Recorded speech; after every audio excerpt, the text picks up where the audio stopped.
Om Namo Bhagavate Vasudevaya.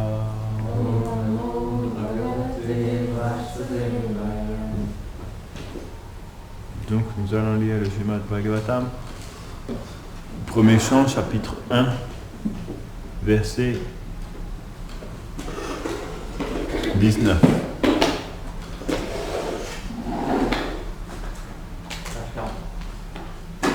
Page 43.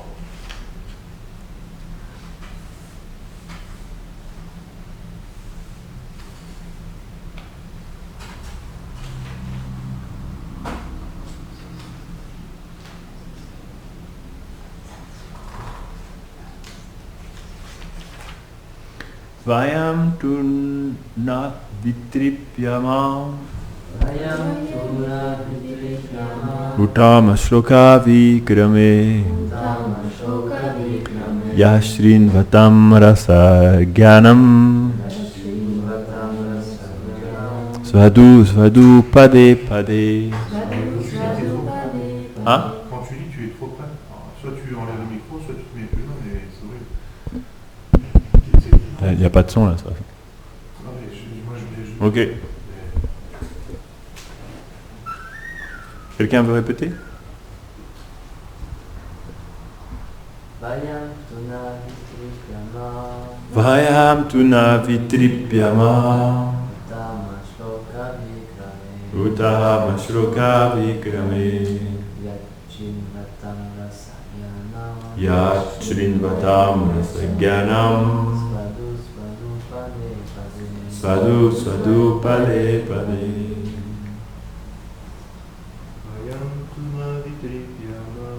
Vayam tuna vitripyama Utama shloka vikrame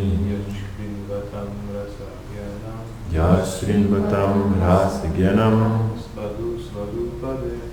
Svadu svadu svade pade. Traduction. Nous sommes devenus insatiables d'entendre les narrations glorieuses et pleines de nectar des qualités et des divertissements du Seigneur suprême. Celles-ci deviennent de plus en plus délicieuses et douces pour les dévots experts à goûter les jeux d'amour transcendantaux de Sri Krishna, et ils ne peuvent jamais s'empêcher de les écouter.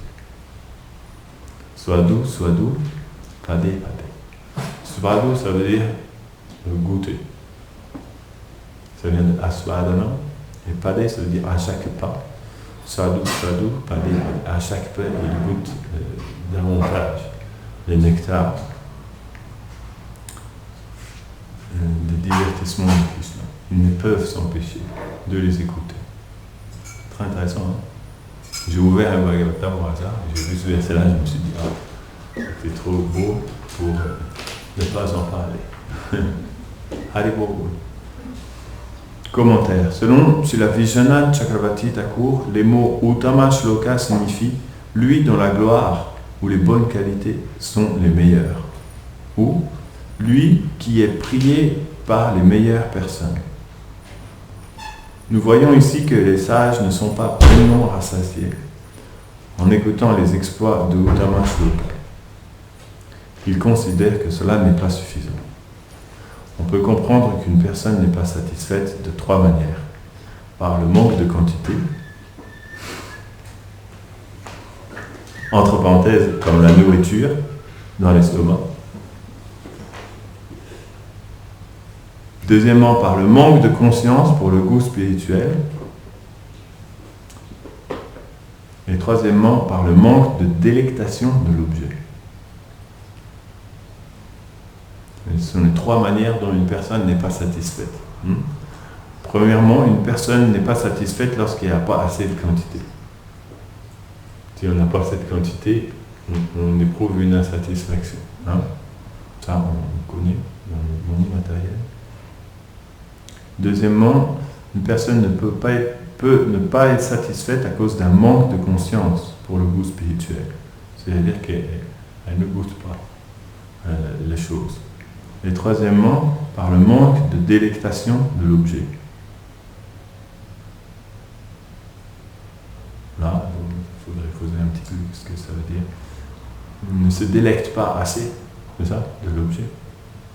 Dans ce verset, il y a une insuffisance pour les auditeurs, Srinvatam, parce que les exploits du Seigneur ne sont pas directement perceptibles pour eux, étant seulement présents comme un son dans les terres entrant dans l'oreille. La satisfaction spirituelle à travers la vibration transcendantale ne peut être atteinte par une personne qui n'est pas capable d'apprécier les doux sentiments spirituels et qui a une conscience atrophiée. Cependant, les sages ont commencé à éveiller une appréciation pour les doux sentiments spirituels, mais pas assez pour être satisfaits.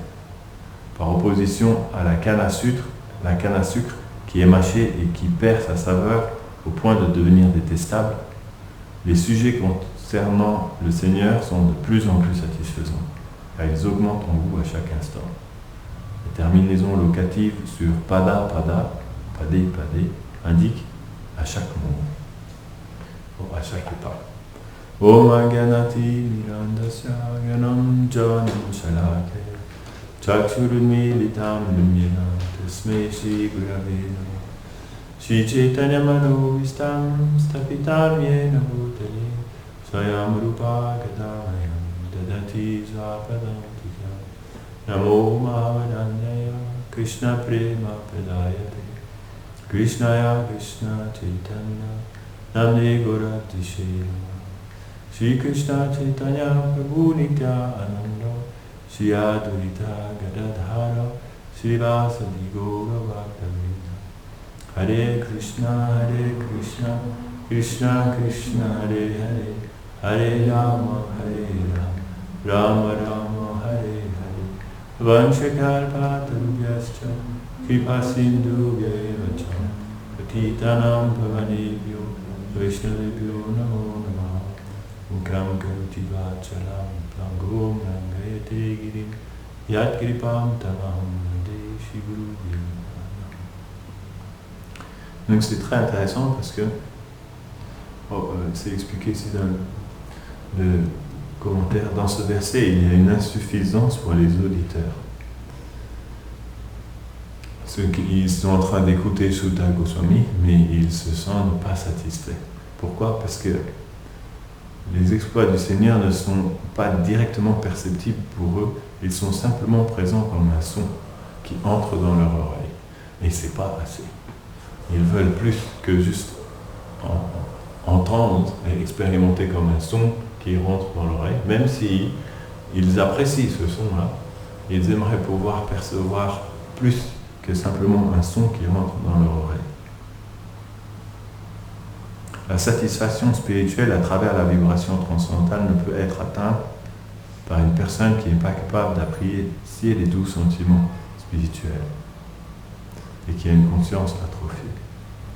Lorsqu'une personne a la capacité d'apprécier les sentiments spirituels, la vibration sonore qui rentre dans ses oreilles, elle va éveiller quelque chose à l'intérieur de son cœur. Et là, cette chose-là va apporter une satisfaction. C'est-à-dire que il ne va pas simplement entendre une vibration sonore, mais il va voir aussi ce qui est décrit, la vibration sonore. Comme par exemple, tout le monde lit le Bhagavatam, mais il y a différents niveaux de lecture du Bhagavatam. Un premier niveau de lecture du Bhagavatam, avec une conscience atrophiée, on lit le Bhagavatam, mais on a l'impression que c'est du brouillard. C'est comme si on marchait dans le brouillard, tu vois. On lit, mais il y a des mots, on voit des mots qui passent, tu sais. Là, il y a un mot, là, il y a un autre mot. On n'arrive pas à voir l'image. Et petit à petit, en fait, avec la purification du cœur, on commence à percevoir de plus en plus ce que le Bhagavatam explique. En fait, les dévots qui ont le cœur pur, lorsqu'ils entendent le Bhagavatam, ils peuvent le voir directement aussi. Dans leur cœur, ces paroles-là, c'est comme une télévision. Ils voient toutes les descriptions du Bhagavatam quand ils lisent. Ils peuvent voir aussi avec l'œil, il y a des yeux aussi dans le cœur. Hein. L'âme, elle a des yeux aussi, elle ne voit pas obligatoirement que ce que nos yeux voient. La preuve, le mental, il a des yeux aussi. Non? Si on ferme nos yeux, on peut très bien encore voir plein de choses. Et Et l'âme aussi elle a un niveau de vision. Pour ça, il faut être capable d'apprécier les 12 sentiments spirituels. Donc c'est très important, cette capacité d'apprécier les 12 sentiments spirituels. 12 sentiments spirituels, on dit en sanskrit rasa. Rasa, c'est un sentiment, c'est une expérience qu'on ressent au contact de Krishna. Par exemple, si on vient voir les murtis et qu'à un moment donné, on sent un sentiment particulier nous envahir, ça, on appelle ça rasa, ou bien rasa avas, c'est-à-dire c'est une ombre de rasa, parce que rasa c'est quelque chose de très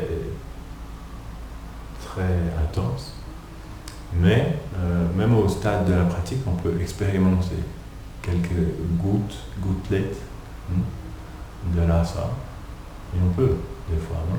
Prabhupada disait, lorsque vous voyez Radha et Krishna, vous ressentez quelque chose, ça vous fait une impression. Non? Cette impression-là, c'est de la bhakti. Chaque personne vient et regarde Radha et Krishna, c'est pas possible qu'une personne vienne et regarde Radha et Krishna et ils ne sont aucune impression. C'est pas possible, puisqu'ils sont la source de tous les rasas.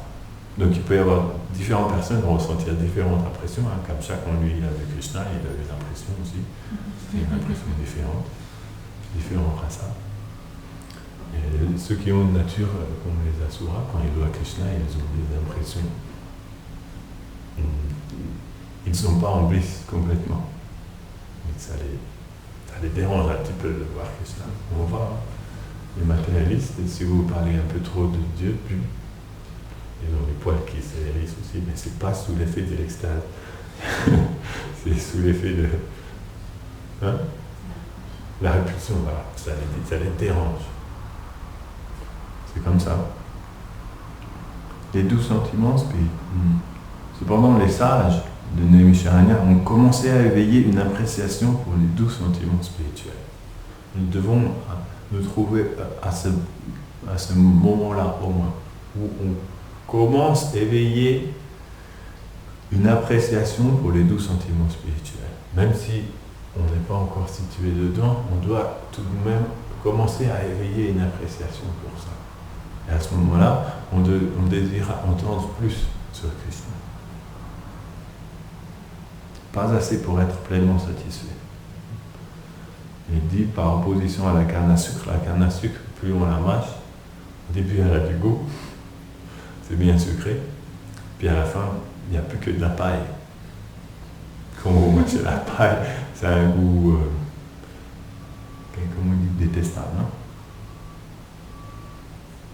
Devenir détestable à la fin. Si vous mâchez, tout le sucre est parti, après il ne reste plus que la paille. Mais les sujets concernant le Seigneur sont de plus en plus satisfaisants. Donc au début il y a un goût sucré, mais en plus le goût augmente au fur et à mesure qu'on mâche. On appelle sadhu, pade. Ou comme nous disons aussi tous les jours, pratipadam purna amrita asvadanam. Ça veut dire la même chose. Sadhu, pade. Ou pratipadam, à chaque pas, purna amrita, le nectar complet, asvadanam. Asvadanam, ça vient de svadhu ou asvadanam, c'est le même mot. Et pade, c'est comme pratipadam. Là, il dit pade. On peut dire aussi pratipadam. Pratipadam, ça veut dire à chaque pas. Et pade, ça veut dire un pas. Ça veut dire la même chose. Un pas.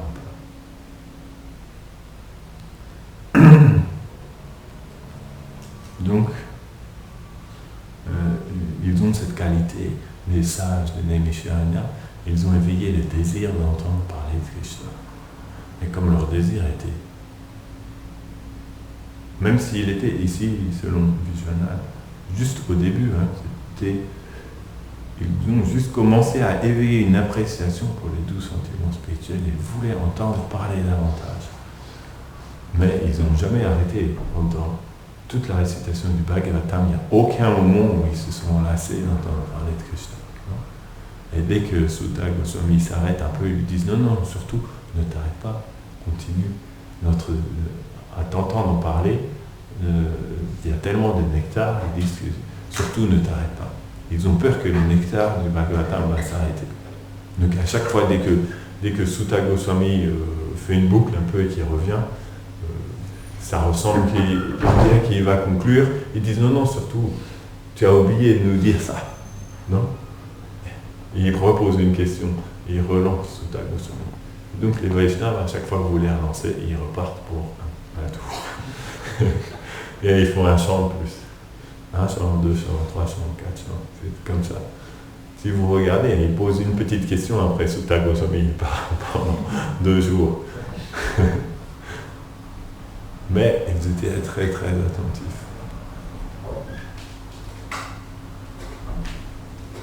Ils voulaient entendre parler de Krishna, particulièrement de Krishna. Dans le verset suivant, ils continuent à dire à Sutta Goswami, Kritavan kila karmani saha ramena keshava. Ça c'est Krishna. Keshava, ça veut dire celui qui a des longs cheveux noirs ondulés. Il y a des reflets aussi dans les cheveux de Krishna. Et ils ont un parfum aussi, les cheveux de Krishna. Et ils ont une texture aussi.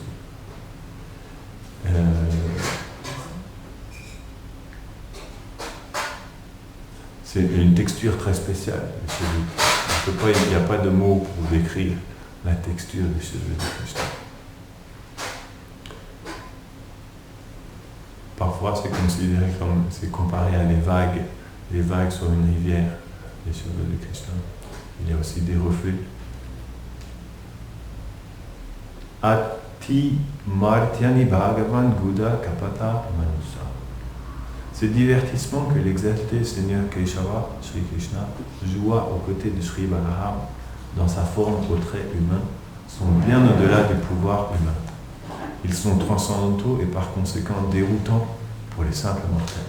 Même s'il leur était possible de voir sa forme, elle demeurerait imperceptible du fait de sa nature transcendantale. C'est un point intéressant à comprendre que même lorsque Krishna était présent sur terre, même ceux qui voyaient Krishna, ce n'est pas tous comprenaient qui était Krishna. Parce qu'en fait, on peut percevoir Krishna, même s'il est en face de nous, selon l'affection qu'on a pour lui. C'est selon l'attachement et l'affection qu'une personne a pour Krishna qu'elle peut percevoir la beauté de Krishna, sa douceur. Parce que, comment il s'appelle, Dushasana, c'est ça? Du quand il a vu Krishna, du Talastra, Dushasana, de Ledan, ils se sont dit on va essayer de l'attacher. Ils ont dit attrape-le. Manifestement, ils n'avaient pas tout à fait la même perception de Krishna. Ils n'ont pas été submergés par la douceur de Krishna.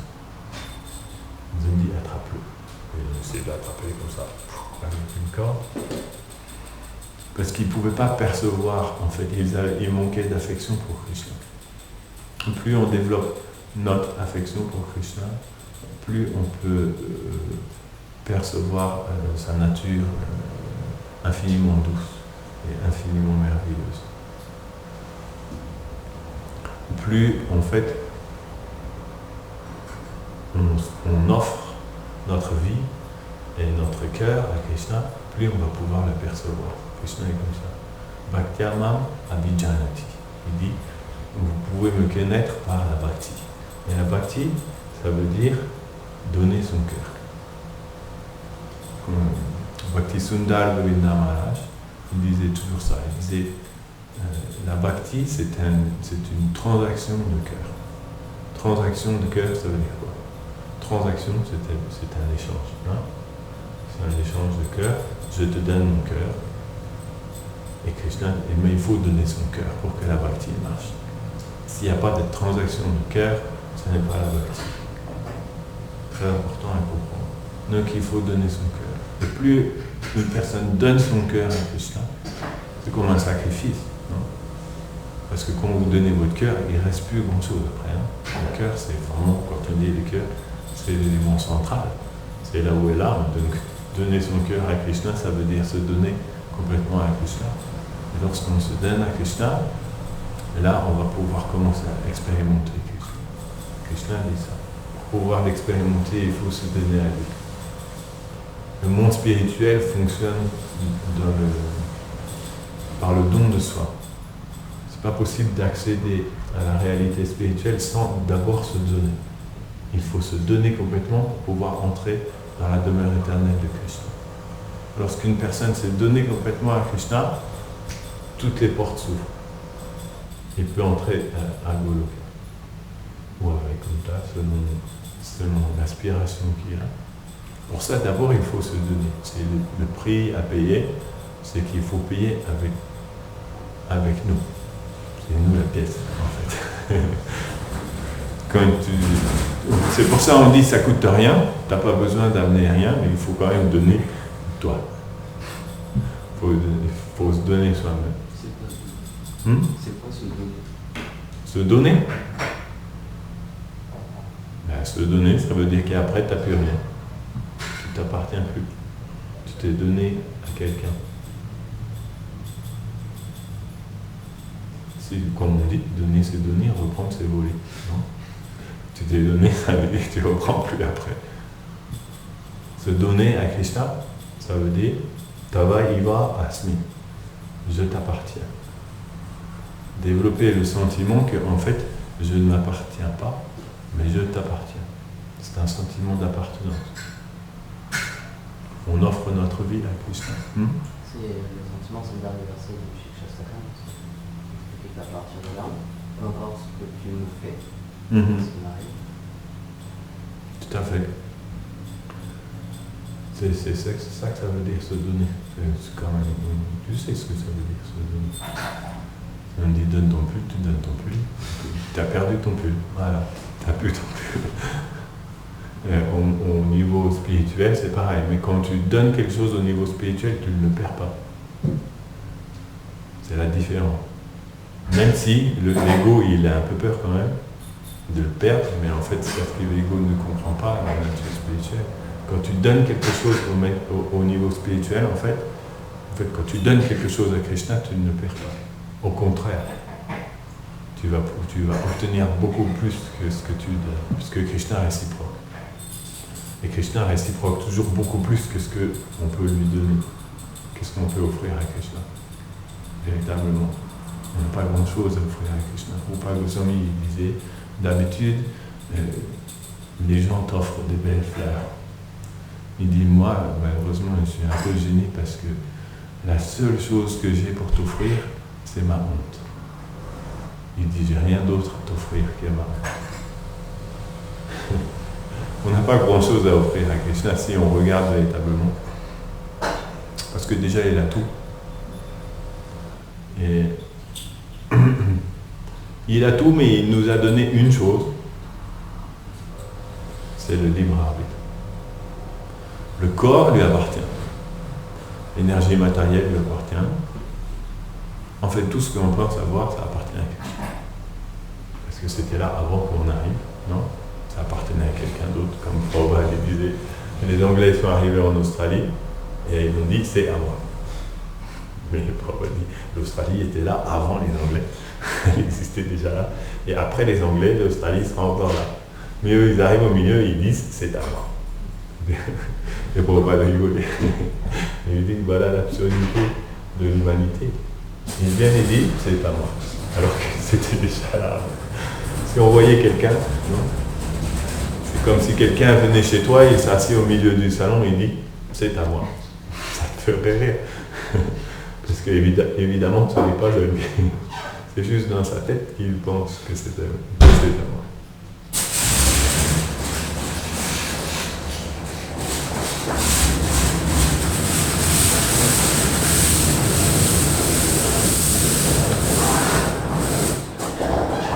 Ok, très intéressant.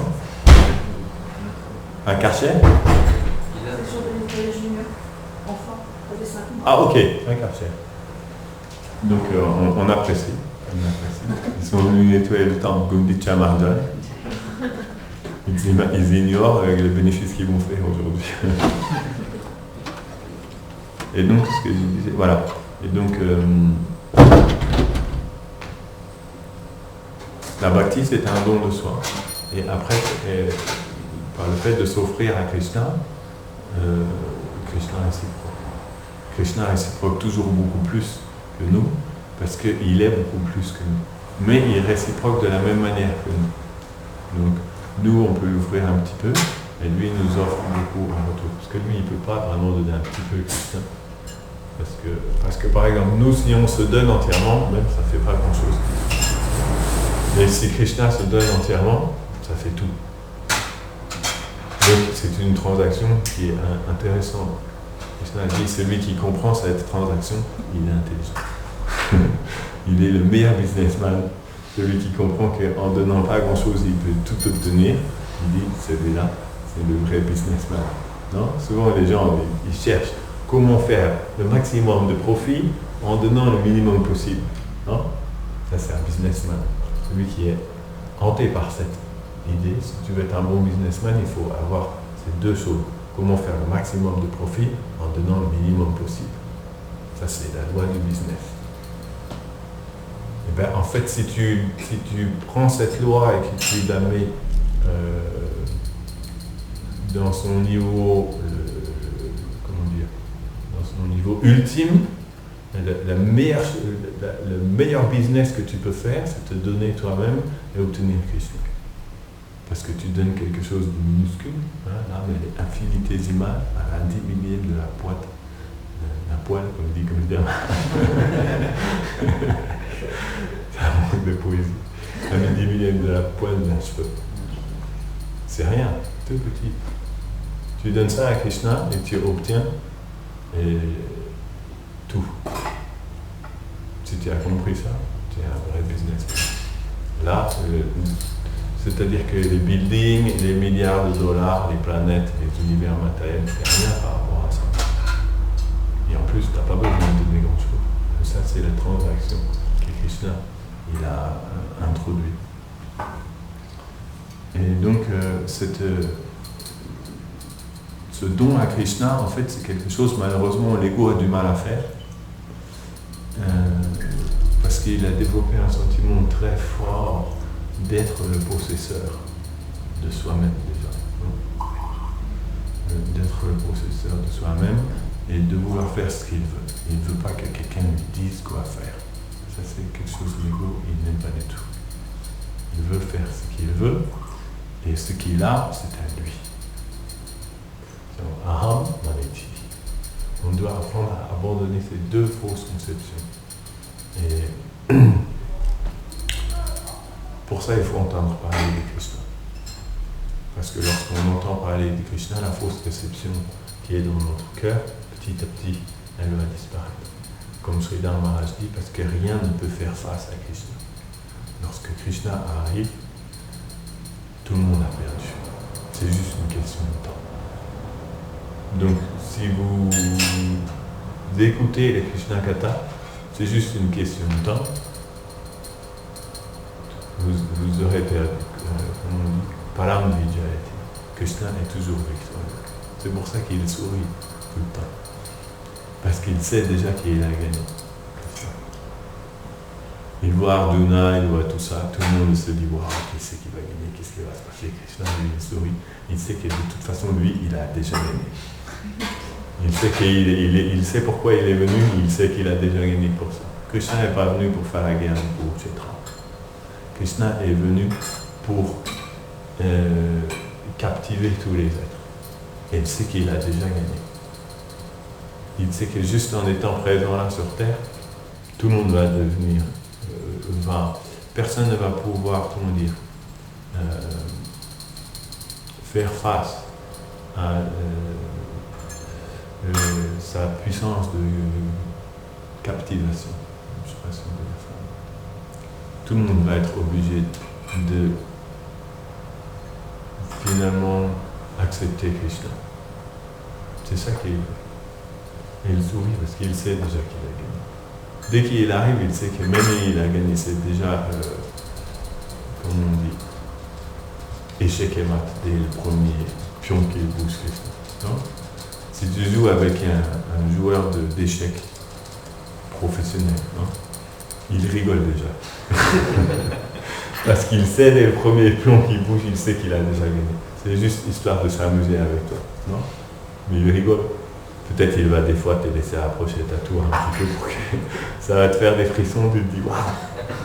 Et après, en 2 coups, il te met les chèques et maths à partir de n'importe où. Il peut juste il va jouer un petit peu comme Krishna est comme ça aussi. Il sait les êtres vivants, ils ont leur ego, ils ont leur petit désir et tout ça, mais il sait, s'il vient, tout le monde va être obligé d'être fasciné par lui. C'est pour ça que Krishna vient. Donc il sourit. Et donc ici, le verset dit, s'il te plaît, parle-nous de Krishna qui joua aux côtés de Sri Balara. Nous voulons entendre parler des divertissements de Krishna et Balara. Non? Alors moi, j'avais envie d'entendre parler d'un divertissement de Krishna et Balara qui m'est revenu il y a quelques jours, mais je ne me rappelais plus de tous les détails. C'est lorsque Nanda Maharaj s'est fait kidnapper par Varuna. Ça vous intéresse? J'avais envie de voir ça. Ça veut dire que Nanda Maharaj, il a un rasa avec Varuna. Il a une histoire avec Varuna Dev. Où est-ce que c'est?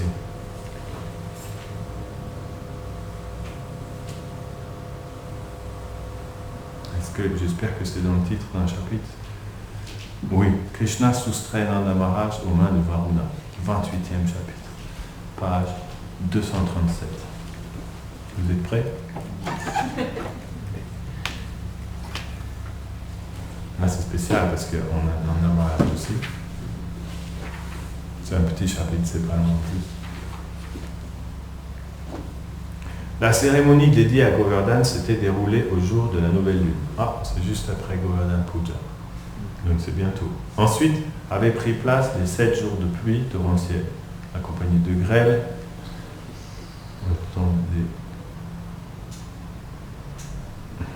Ça veut dire que si on lit bien ça, on va pouvoir retrouver exactement le jour où ça s'est passé.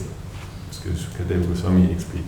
Donc, ensuite, avaient pris place les 7 jours de pluie torrentielle accompagnés de grêle imposés par Indra aux habitants de Vrindavan, c'est-à-dire 7 jours après Govardhan Puja. 7 jours de pluie. Le 10e jour de la lune croissante, Indra voua son adoration à Krishna, c'est-à-dire le jour de Dasami. Là, c'est Indra qui a fait le puja à Krishna pour demander pardon. C'est là où le Govinda Kund s'est manifesté. Ils ont fait l'abhishek de Krishna avec tous les rivières, les planètes. Les uniques et tout ça. Donc ça c'était un jour de Dasami. Mettant par là de façon satisfaisante un terme à leur discorde. Enfin, le 11e jour de la lune croissante, ce fut l'Ekadashi. Maharaj Nanda observa le jeûne pendant tout le jour. Donc, Nanda Maharaj, il jeûne le jour d'Ekadashi. Pourtant, nous ici, on lui offre à manger. À noter, Nanda Maharaj jeûne le jour d'Ekadashi. Là, il faudra lui dire, peut-être il ne dit rien, il regarde juste l'assiette, il laisse pour Gopal. Maharaj Nanda observa le jeûne pendant tout le jour et tôt le matin du Dvadashi, donc c'est-à-dire le Dvadashi qui suit Govardhan Puja. C'est à ce jour-là que Varuna a pris Nanda Maharaj. Ça peut se célébrer aussi, on peut faire un festival. Le lendemain de l'Ekadashi, il alla se purifier dans la rivière Yamuna. Le voilà dans les eaux profondes. Mais aussitôt, l'arrêtent les serviteurs de Varuna Dev lorsqu'il se baignait. Il s'était avancé, c'est-à-dire les eaux profondes, sans doute il n'avait plus pied, il était arrivé dans les eaux profondes. Mais les serviteurs de Varuna sont arrivés et ils l'ont arrêté. Ils le conduisent devant leur maître et l'accusent de s'être baigné dans la rivière à une heure où il n'aurait pas dû, car les calculs des astronomes désignent cette heure comme démoniaque. Que s'est-il donc passé? Nanda Maharaj voulait se baigner dans la rivière Yamuna tôt le matin, avant le lever du soleil, s'était trouvé pour quelques raisons, un peu en avance, et sans le savoir, entra dans les eaux à une heure défavorable, d'où son arrestation. Faites attention, quand vous baignez, il y a une heure, si tu te baignes avant. Ils l'ont emmené Nanda Maharaj parce qu'ils l'ont emmené devant Varuna, ça veut dire jusque dans l'océan. Ils ont descendu toute la rivière Yamuna, me tenait et jusque dans les profondeurs de l'océan. Varunadev. Ils ont amené, ils ont dit, cet homme-là, il vient de se baigner à une heure interdite dans la rivière Yamuna. Nanda Maharaj a noté, pas perturbé par le fait qu'il est sous l'eau depuis déjà un bout de temps, très transcendantal Nanda Maharaj. C'est là qu'on voit, Nanda a l'air d'une personne ordinaire, mais là, pas de problème. Il est sous l'eau, il va rencontrer Varunadev, et ça va. Il tient un choc. Non, mais c'est intéressant à noter. Bien sûr, les habitants de Vraj, ils ont tous les pouvoirs mystiques. Hein. Ils peuvent faire toutes ces choses-là, même s'ils ne les font pas.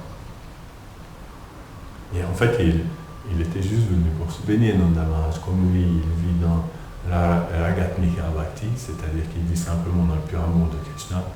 Des fois, il n'est pas exact, tu vois. À l'heure, il était absorbé en autre chose, Nanda Maharaj. Il était sans doute absorbé dans l'extase de tout ce qui venait de se passer, non? Il y avait eu Krishna qui avait soulevé la colline gouvernable pendant 7 jours. C'est quand même assez merveilleux de vivre à Krishna dans la vie de tous les jours. Donc là, il voit la rivière Yamuna en plus, tellement sublime, la rivière, il veut se baigner.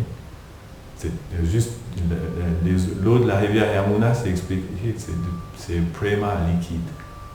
Donc c'est très extatique de se baigner dans la rivière Yamuna. Donc, sans doute Nanda Maharaj, il ne pensait pas du tout à ces choses-là, il était juste dans l'extase de se baigner dans la rivière Yamuna. Et là, les deux gardes arrivent. Lorsqu'il avait vu les serviteurs de Varuna s'emparer de Nanda Maharaj, lorsqu'ils avaient vu les serviteurs de Varuna s'emparer de Nanda Maharaj, ses compagnons avaient appelé avec force Krishna et Balaram, lesquels comprirent vite ce qui s'était passé. Donc il n'était pas seul, il y avait d'autres prêtres qui étaient venus et ils ont vu Nanda Maharaj se faire prendre par les serviteurs de Varuna. Tout de suite, ils ont appelé Krishna Balaram. C'est les habitants de Vraj, dès qu'il y a un problème, ils appellent Krishna.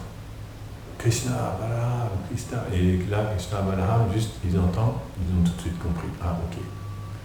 Il s'est fait prendre par Varuna. Comme ils avaient promis d'assurer toute protection aux habitants de Vrindavan, ils se rendirent à la demeure de Varuna. Donc, sans doute, ils sont rentrés dans la Yamuna aussi. Ils ont nagé, sans doute à la vitesse du mental, jusque dans l'océan, parce que là ça passe vite quand même pour une phrase, et il y a quand même, imaginez qu'ils étaient au bord de la Yamuna, et là ils se retrouvent dans l'océan, c'est-à-dire à plusieurs milliers de kilomètres, il y a juste une phrase, mais il faut quand même expliquer que cette phrase-là, c'est pas une petite phrase. Hein. Et là donc ils se rendirent à la demeure de Varuna. Les habitants de Vrindavan, purs dévots du Seigneur, n'avaient d'autre refuge que lui. Tout naturellement, ils l'appelèrent à leur secours. On chante tous les matins, non? Raja Jana Bayahari. Ça veut dire celui qui détruit la peur dans les habitants de Vraj, du cœur des habitants. Il chasse la peur du cœur des habitants de Vraj. Comme ils n'avaient d'autre refuge que lui, tout naturellement, ils l'appelèrent au secours, comme des enfants ne prennent refuge qu'auprès de leurs parents. Le Deva Varuna reçut Sri Krishna et Balaram avec grand respect. Varuna était dans la félicité, Krishna et Balaram étaient arrivés dans sa demeure. On voit la peinture, Jadurani à la fée, on voit Krishna et Balaram qui arrivent dans la demeure de Varuna. Vous avez déjà vu? Il y a des petites bulles comme ça, qui sortent de la bouche de Krishna et Balaram. C'est très joli. Et il y a donc Krishna et Balaram, quand ils sont sous l'eau, obligatoirement ça fait un spectacle. Nouveau spectacle, parce qu'il y a leur tchala qui flotte comme ça, leurs cheveux aussi. Tu sais, quand tu es sous l'eau, c'est une autre beauté. Donc là, Krishna, il peut faire un autre spectacle qu'il ne fait pas d'habitude. Et là, ils ont vu tous Krishna et Balaram, plus d'eux à la fois, arriver comme ça, et il brille aussi, Krishna, donc sous l'eau, avec la radiance et tout ça, c'est très joli. Est-ce qu'il a gardé son turban et sa plume de pont? Moins facile sous l'eau, ça, je ne sais pas.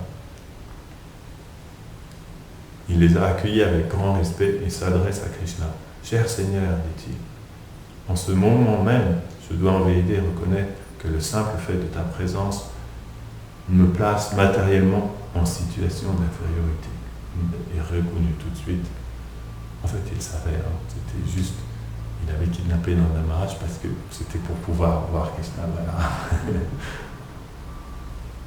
Tout de suite, il a rattrapé la situation en se mettant en position d'infériorité par rapport à Krishna.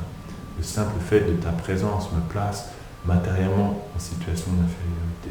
Je suis le possesseur de tous les trésors des eaux, mais je sais bien que ces trésors ne suffisent pas pour assurer le succès de mon existence. Au contraire, parce qu'en cet instant je porte vers toi mon regard, ma vie se voit couronnée de succès. Parce que j'ai pu te voir, plus jamais je n'aurai à revêtir un corps matériel. Très intéressant. Donc Varuna voulait voir Krishna Balaram, de la même manière. Il a dit, parce qu'à cet instant je porte vers toi mon regard, ma vie est couronnée de succès. Donc lorsque Krishna Balaram entre dans l'océan, Varuna considère que sa vie est couronnée de succès, parce que maintenant il peut voir Krishna Balaram.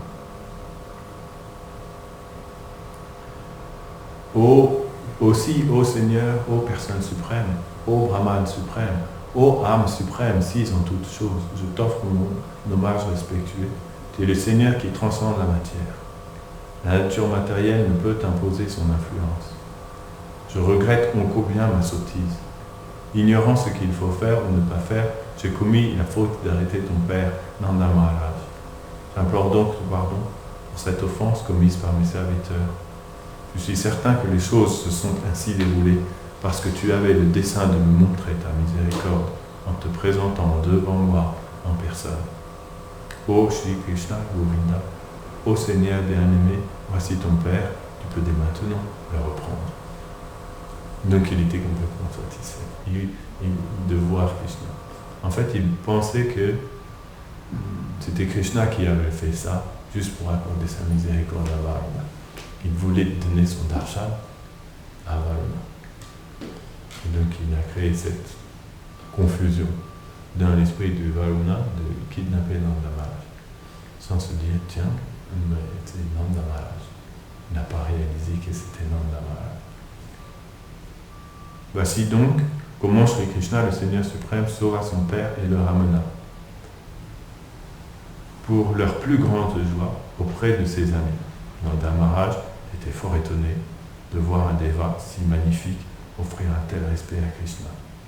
Grande était la merveille, et Nanda ne manqua pas de narrer l'événement à ses amis et à ses proches en exprimant sa stupeur. Non, Nanda Maharaj, lui, comme il vit dans le Vatsalyabha, il ne peut pas comprendre crier Krishna véritablement. Donc à chaque fois que Krishna fait quelque chose d'incroyable, ça lui fait une sensation étrange. Il ne comprend pas comment Krishna peut faire ça. À la fois, il voit bien que quelque chose d'incroyable s'est passé, mais à la fois, son intellect, à cause de son Vatsalyabha, ne peut pas comprendre que Krishna est Seigneur suprême. Donc, il y a quand même un léger doute qui est là. Comment Krishna peut faire? Et là, il se rappelle des paroles de Garga Muni. Garga Muni lui avait dit, ton fils sera semblable au Seigneur Narayana. Et lui, il prend ça dans le sens qu'il ressemblera au Seigneur Narayana. Il ne peut pas comprendre que ça veut lui dire qu'il sera le Seigneur Narayana lui-même. Il pense qu'il ressemble en tout aspect. Il dit, ah oui, c'est vrai, ça doit être à cause de la bénédiction de Garga Muni que Krishna il ressemble vraiment au Seigneur Narayana. Et on dirait presque qu'il est le Seigneur Narayana. C'est le sentiment de demandage. Ils peuvent presque, ça va, ils peuvent comprendre, mais pleinement, c'est pas possible. De fait, bien que Krishna eût agi de façon extraordinaire, il était impossible à Maharaj Nanda et Mère Yashoda de penser à lui en tant que Dieu, la personne suprême. Non, ils le voyaient toujours comme leur enfant bien-aimé. Ainsi, Nanda Maharaj ne pensa pas un instant que Varuna avait voué son adoration à Krishna parce qu'il était le Seigneur suprême. Il en attribua la raison au fait que Krishna était un enfant merveilleux. Il s'est dit oui, quand il a vu comment Krishna est beau, il a dû se dire, c'est pour ça qu'il a accueilli comme ça, il a dû être fasciné comme nous par la beauté et la douceur de Krishna. Les amis de Nanda Maharaj, tous les pâtres, sentaient croître leur impatience. Krishna était-il vraiment Dieu, la personne suprême? Allait-il à tous leur accorder le salut? Comme ils s'entretenaient ainsi, Krishna devinait leurs pensées. Et pour qu'il n'ait aucun doute quant à leur destinée, le royaume, qui était le royaume absolu, il manifesta à leurs yeux le monde spirituel.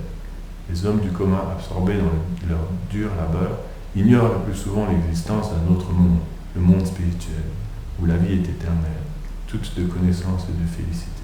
Comme l'enseigne la Bhagavad Gita, qui retourne en lui n'a plus jamais à choir dans l'univers matériel où règne la mort et la souffrance. Donc là, Prabhupada explique.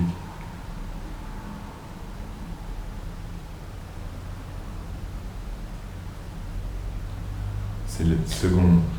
Il transitionne, Krishna la transitionne sur un autre divertissement, parce que tous les pâtres commencent à se demander quand même.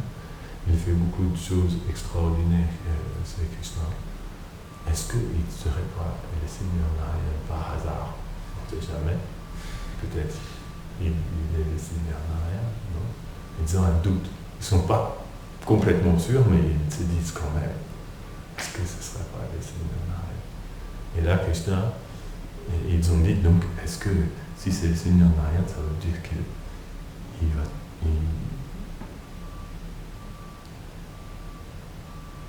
Krishna allait-il à tous leur accorder le salut? Il s'est demandé, ça veut dire qu'on va tous être délivrés, on va pouvoir retourner au monde spirituel si c'est non? Et là, Krishna, pour les rassurer, il leur a montré Vaikuntha. Pourtant, ils sont des habitants de Goloka, qui est plus élevé que Vaikuntha, mais c'est le divertissement de Krishna, il leur a fait voir le monde spirituel. Donc très intéressant, hein, cette manière dont cette relation entre Varuna, Krishna Balaram et Nanda Maharaj.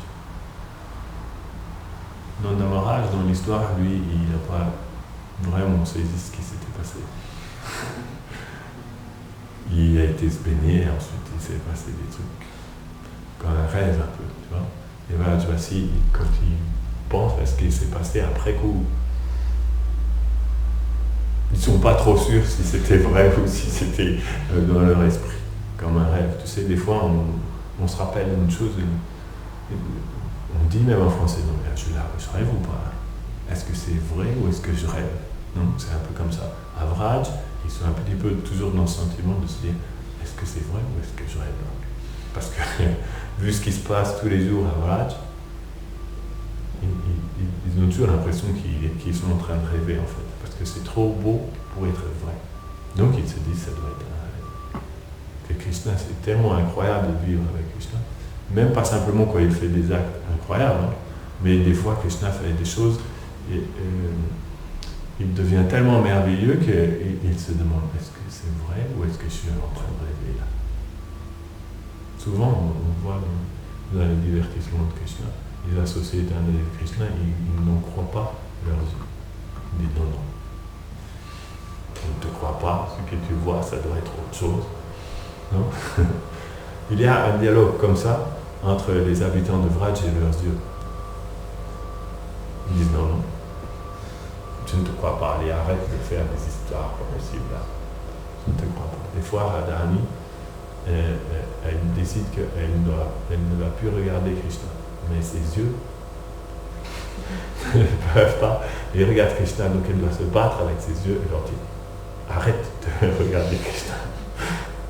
Mais les yeux, ils peuvent regarder Krishna. Donc c'est pas facile, hein, le monde spirituel, il y a beaucoup de combats aussi intérieurs qui sont là. À tel point que des fois même Radharani, elle pense que elle est attirée par plusieurs personnes à la fois. Elle dit, j'ai un problème, c'est qu'il y a une personne qui joue de la flûte, et lorsque j'entends le son de cette flûte, mon cœur devient complètement fasciné par cette personne. Mais, le problème, c'est qu'il y a une autre personne, c'est quoi qu'elle dit? Son parfum lorsque je sens le parfum de cette personne, je deviens complètement envoûté. Et encore pire, il y a encore une autre personne qui a une beauté tellement incroyable que lorsque je vois cette personne, j'oublie tout. Elle dit, je pense que j'ai un problème, je suis tombé sous la fascination de 3 personnes différentes. Elle dit, j'ai perdu ma chasteté.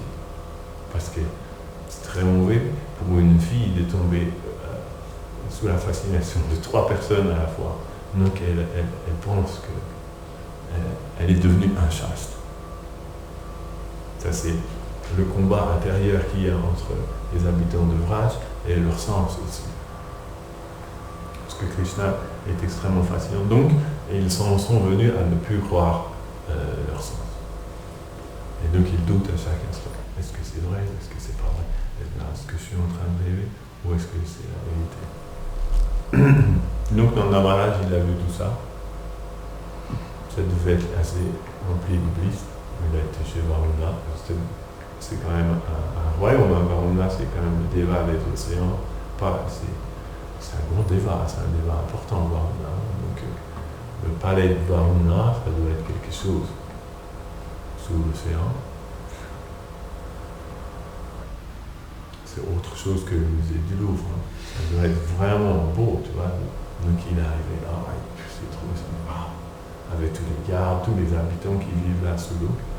Il a juste dit, qu'est-ce qui se passe encore? Il est sous l'eau, mais il respire aussi, c'est un problème.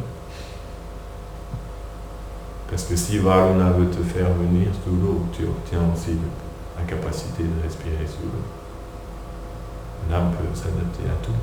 Et Varuna peut donner cette capacité aussi aux gens. Et là, Varuna, il a dit, aujourd'hui, ma vie est devenue couronnée de succès.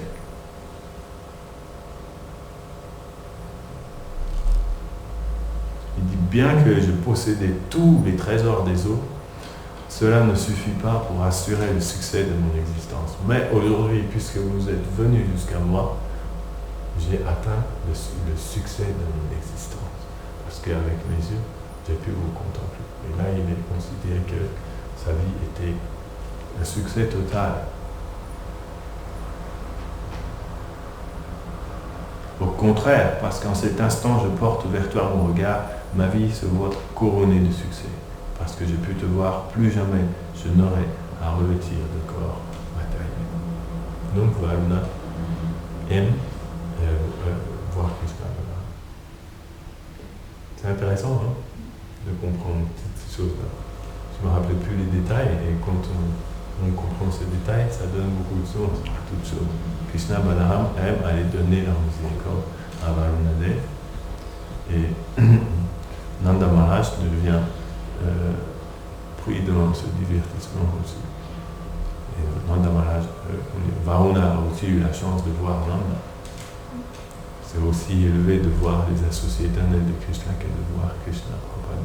Quand Narada Muni est arrivé, Vyasadeva était à Badalekashar dans l'Himalaya, il se disait non, quand même, il écrit tout les Védas, mais je sens une insatisfaction dans mon cœur. À ce moment-là, Narada Muni est arrivé dans les airs. Il a atterri, quoique il n'atterrit jamais vraiment, parce que les demi-dieux, quand ils viennent sur notre planète, c'est pas qu'ils touchent le sol quand même. Ils restent juste un petit peu au-dessus. Pas toujours très propre la planète Terre. Ils viennent, mais quand même ils ne touchent pas le sol, quoi. Comme ça, ils restent un peu. Et là, Prabhupada explique dans le verset, il dit en fait quand un associé éternel de Krishna vient, c'est au même niveau que d'avoir le darshan direct de Krishna. Donc Varuna a été triplement béni dans ce jour parce qu'il a vu Nanda, Krishna et Balaram à la fois. C'est un sacré darshan. Nanda, Krishna et Balaram. Des fois Nanda Maharaj il prend ses 2 fils comme ça. Krishna et Balaram. Darshan spécial. Mais Ashwanda n'est pas toujours là. Des fois Krishna et Balaram ils sont juste avec Nanda Maharaj aussi. Parce que la société lui dit qu'il y a des occupations des femmes et des occupations des hommes. Des fois, Krishna et Balaram sont juste avec Yashoda et Rohini. Des fois, ils sont avec Nanda Maharaj. Donc, on espère que Balaram va venir aussi. pour comment dire, apporter la satisfaction à Nanda Maharaj. Il va avoir aussi son autre fils près de sa main droite. C'est la félicité de Nanda. Le mot Nanda, ça vient de félicité.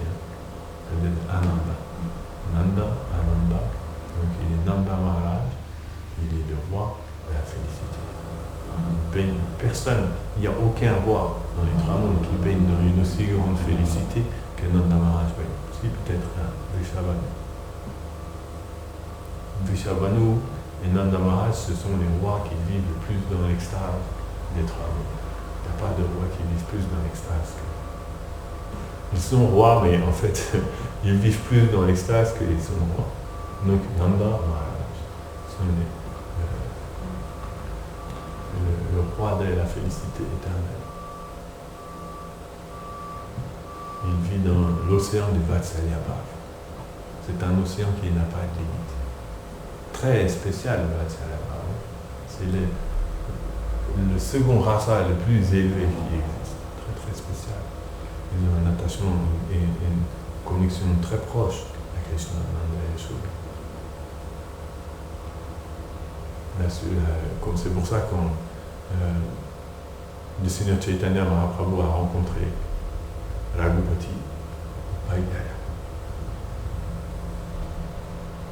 Je ne sais plus quelle question il lui a posée.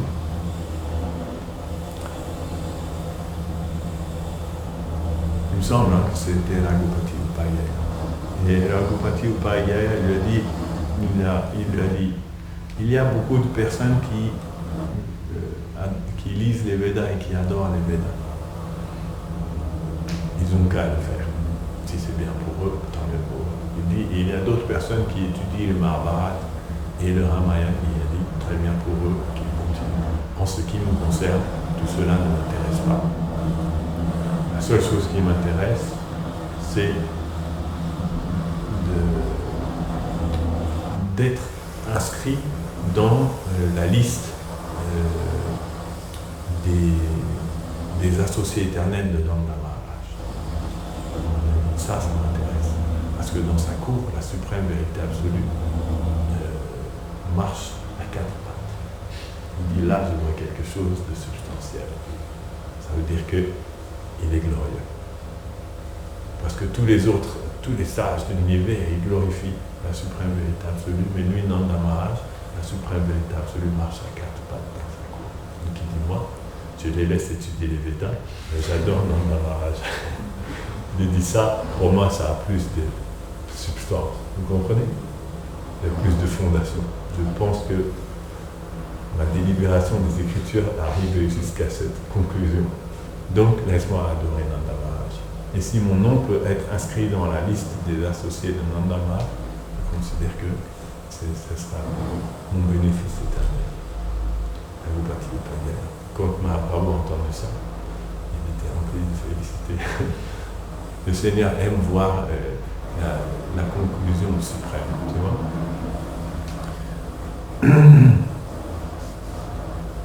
Ok, Jai, Shri Nanda Yashoda Gopal ki Jai, Shri Gauranga ki Jai, Shri Radha Madan ki Jai, Shri Krishna Balaram ki Jai, Shri Varuna Dev ki Jai, Jai Gaur.